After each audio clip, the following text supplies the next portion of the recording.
Hi friends, welcome to Jo's kitchen. நீங்கள் இன்னும் நம்ம ஜோஸ் கிச்சன் சேனலை சப்ஸ்கிரைப் பண்ணலையா? சட்டுன்னு சப்ஸ்கிரைப் பண்ணிவிட்டு லைக் பட்டனை தட்டி விட்டுட்டு வாங்க, வீடியோக்குள்ளார போகலாம். யாரெல்லாம் தக்காளி சாப்பிடக்கூடாது அப்படின்னு தான் இந்த வீடியோவில் பார்க்க போகிறோம். ஸோ வீடியோவை ஸ்கிப் பண்ணாமல் பாருங்கள் ஃப்ரெண்ட்ஸ். தக்காளி அப்படிங்கிறது காய்கறி வகைகளை சேர்ந்தது தான் என்றாலும் கூட பழங்களோட வகைகளில் கூட இந்த தக்காளியை சொல்லலாம். பளபளப்பாக இருக்கும் இதோட நிறம் பார்க்குறதுக்கு. தேவையான சுவையோட பல ஆரோக்கிய நன்மைகளையும் இந்த தக்காளி தன்னுள்ள வச்சிருக்கு. விட்டமின்கள், தாதுக்கள், ஆக்சிஜனேற்றங்கள் இது மாதிரியான நிறைய அத்தியாவசிய ஊட்டச்சத்துக்கள் தக்காளியில் இருக்குது. சமையலுக்கும் ஒரு அத்தியாவசிய பொருளாக இருக்குது. இருந்தாலும் தக்காளி எடுத்துக்கிறப்ப ஒரு சிலர் எச்சரிக்கையாக இருக்கணும். எந்தெந்த நோய் இருக்கிறவங்கலாம் தக்காளியை தவிர்க்கணும் அப்படின்னு பார்த்துட்டு வந்துடலாமா? ஃபர்ஸ்ட் ஒன் ஆசிட் ரிஃப்ளெக்ஸ் மற்றும் ஈரப்பை உணவு குழாய் ரிஃப்ளெக்ஸ் நோய். இந்த நோய் இருக்கிறவங்க இயற்கையாகவே அமிலத்தன்மை இருக்கக்கூடிய தக்காளியை சாப்பிட்டாங்கன்னா அசௌகரியமாக உணரலாம். மோசமான அறிகுறிகளை கூட அனுபவிக்கலாம். இது நான் சொல்லலைங்க, ஒரு ஆய்வு செஞ்சு கண்டுபிடிச்சிருக்காங்க. ஏன்னு பார்த்தோன்னா தக்காளியில் அதிக அளவு அமிலத்தன்மை இருக்குது. இது நெஞ்செரிச்சலை தூண்டிரும். அதே போல் ஏற்கனவே இருக்கும்ல இந்த ரிஃப்ளெக்ஸ் அறிகுறிகளை அதிகப்படுத்திடும். இந்த நோய் இருக்கிறவங்கெல்லாம் தக்காளியை சாப்பிட்றதுக்கு முன்னாடி டாக்டர்கிட்ட அட்வைஸ் வாங்கிட்டு அதுக்கப்புறம் எடுத்துக்கலாம். இல்லைனா நீங்கள் தக்காளியை அவாய்ட் பண்ணிடுறதே நல்லது. செகண்ட் ஒன் எரிச்சல் கொண்ட குடல் நோய்குறி, ஐபிஎஸ் அப்படின்னு இதை சொல்லுவாங்க. இந்த ஐபிஎஸ் இருக்கக்கூடிய நபர்கள் இருக்கீங்கன்னா செரிமான கோளாறு ஏற்படுறதுக்கு அதிக வாய்ப்பு இருக்குது தக்காளியை சாப்பிட்றப்ப. ஐபிஎஸ் இருக்கிறவங்க உங்களோட அறிகுறிகளை நீங்கள் கண்காணிச்சிட்டே இருக்கணும். தேவைப்பட்டுச்சுன்னா நீங்கள் அசௌகரியத்தை தடுக்கிறதுக்கு தக்காளியை சாப்பிடாம இருக்கிறதே நல்லது.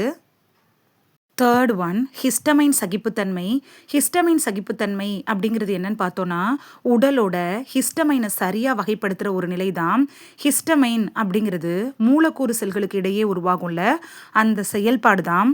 தக்காளி இருக்குல்ல, இது ஹிஸ்டமைன் உணவாக இருந்தாலும் ஹிஸ்டமைன் பிரச்சனை இருக்கிறவங்க தக்காளி சாப்பிட்டிங்கன்னா தலைவலி, தோலில் வெடிப்பு மாதிரி உருவாகிறது, நாசியில் எரிச்சல் வர்றது, இரைப்பை குடல் தொந்தரவுகள் இது மாதிரியான அறிகுறிகளை உங்களுக்கு ஏற்படுத்திடலாம்.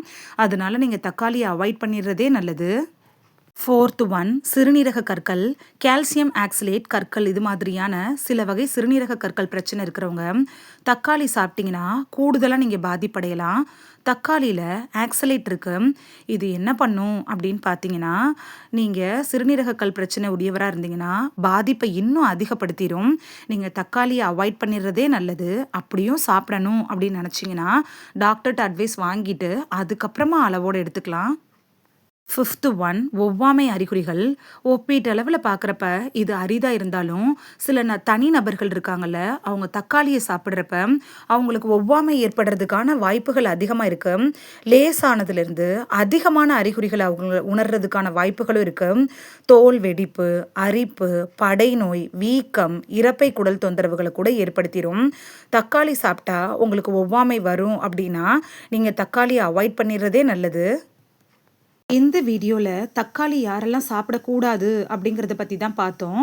இந்த பிரச்சனை இருக்கிறவங்களுக்கெல்லாம் தக்காளி சாப்பிடாமல் இருக்கிறத பற்றின அவேர்னஸ் கிடச்சிருக்கும் அப்படின்னு நம்புகிறேன். இது உங்களுக்கு ரொம்ப யூஸ்ஃபுல்லாக இருந்திருக்கும் அப்படின்னு நம்புகிறேன். இந்த வீடியோ உங்களுக்கு பிடிச்சிருந்துச்சுன்னா லைக் பட்டனையும் ஹைப் பட்டனையும் தட்டி விடுங்க. இது உங்கள் ஃப்ரெண்ட்ஸுக்கு பயன்படணும் அப்படின்னு நினச்சிங்கன்னா ஷேர் பண்ணி விடுங்க. நிறைய பேர் சப்ஸ்கிரைப் பண்ணாமல் பார்க்குறீங்க ஃப்ரெண்ட்ஸ். நீங்களும் சப்ஸ்கிரைப் பண்ணிவிட்டு பார்த்தா நமக்கு பவர் கிடைக்கும். நீங்கள் சப்ஸ்கிரைப் பண்ணிவிட்டு பார்க்குறது இது மாதிரியான வீடியோ தொடர்ந்து போடுறதுக்கு எங்களை மோட்டிவேட் செய்கிற விதமாக அமையும் ஃப்ரெண்ட்ஸ். சப்ஸ்கிரைப் பண்ணுறதோடு மட்டும் இல்லாமல் பக்கத்தில் இருக்க பெல் ஐக்கானை கிளிக் பண்ணி ஆளுங்கிற ஆப்ஷனை கிளிக் பண்ணி வச்சிட்டிங்கன்னா நாங்கள் வீடியோ போட்ட உடனே நோட்டிஃபிகேஷன் உங்கள் செல்ஃபோனை வந்தடையும். நாளைக்கு வேறொரு ஆரோக்கியமான பதிவில் சந்திக்கலாம். தேங்க்யூ, பாய்.